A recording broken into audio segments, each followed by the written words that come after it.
knew she would bring some people with her. What's that? Katie Bland got a job. She's with statewide Missouri Victims Assistance. They actually started a new program where they are providing victim advocates for rural counties, for small counties all across the state. So now it's a travel job, but she has to work from her house. But she has to go to Mercer and Worth, and she has to go down to Dunklin. So only if they have major cases. So like they have a homicide or a serious rape, she will go to court with those victims. There's a MOVANS network, which is actually the link thing that tells whether people are in jail or not, advises victims. She helps run that program. So, but it's a statewide victim advocate is what it amounts to. The goal eventually, I think, would be for the rural counties across the state that can't afford advocates on their own, that through grants funded through the federal government, that they eventually would hope to grow this to have a group of advocates that would travel across the state and help out rural counties. I know they're talking to Pike about that possibility now also. She already started? She started last Monday, a week ago Monday. She's going all the way to Dunklin, huh? Has to go to Dunklin, has to go to Mercer, and Worth. Where's Worth? They're Nolan. Stream West. Yeah, to Iowa, yeah. I mean, the closest is St. John, which is 2.5 hours away.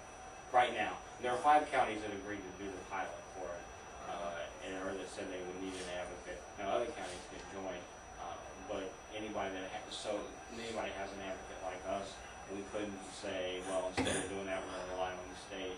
If you have an advocate in place, unless now if our funding dropped through, just dropped out of control, and we had to lay people off, I think we picked that up. But we couldn't look at it and say, well, hey, there's a way to save money. We'll just, we're not in financial need, but let's just get rid of 2 positions. It's based upon the funding that comes in. It's based on the funding coming in. The state has the ability. They would have the ability to say no, that you're not rural enough. And that would be the thing. They're wanting to serve the smaller counties if they don't feel are financially able. So they're not going to provide St. Louis City County, Jefferson County. Worth County was an extremely poor county. Right. Today, they're extremely wealthy county. There's no population there, but they put all the windmills up there for energy. And the utility, oh my gosh, they're making money. Well, they have one prosecutor who serves both counties. So I don't know which one doesn't have one. If Mercer doesn't have an elected one, or Worth doesn't have an elected one. I don't think there's 1,200 people in Worth County. One of the 2 doesn't have an elected prosecutor, and they serve as one, because that's what Katie was telling me. Those are the places she has to travel. So. We're ready for the neighborhood improvement district. Anything else? No, I don't have anything. I just need you to sign that stuff. All right. Yes. Thanks, John. Thank you, guys. I'll call you, Sean. See how the other half goes. What's that? So just come back, see how the other half goes.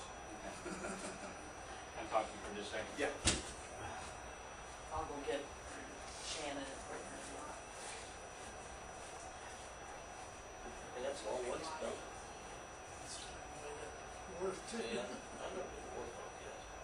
The towns, it was on 12.